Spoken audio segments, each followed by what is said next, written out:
এপ্রিলের প্রথম সপ্তাহে ব্যাংককে প্রধান উপদেষ্টা ড. মোহাম্মদ ইউনূস ও ভারতের প্রধানমন্ত্রী নরেন্দ্র মোদির মধ্যে বৈঠক আয়োজন করতে বাংলাদেশ ভারতের সঙ্গে কূটনৈতিক যোগাযোগ করেছে।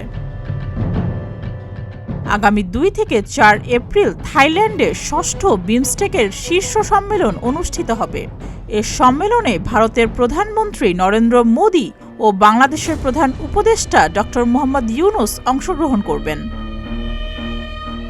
বাংলাদেশের অন্তর্বর্তী সরকারের পররাষ্ট্র বিষয়ক উপদেষ্টা মোহাম্মদ তৌহিদ হোসেন ভারতীয় সংবাদ মাধ্যম ANI-কে জানিয়েছেন, বিমস্টেক সম্মেলনের ফাঁকে ইউনূস মোদির মধ্যে দ্বিপাক্ষিক বৈঠক আয়োজনের চেষ্টা চলছে। এ নিয়ে ভারতের সঙ্গে কূটনৈতিক যোগাযোগও করা হয়েছে।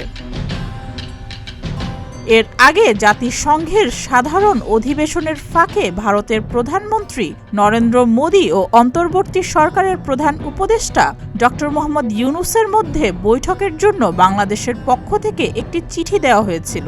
তবে সে সময় দুই নেতার বৈঠকটি হয়নি। ব্যাংককে বৈঠকটি হলে এটিই হবে অন্তর্বর্তী সরকারের শীর্ষ পর্যায়ের সঙ্গে ভারতের শীর্ষ পর্যায়ের প্রথম বৈঠক। সুস্মিতা, প্রতিদিনের বাংলাদেশ।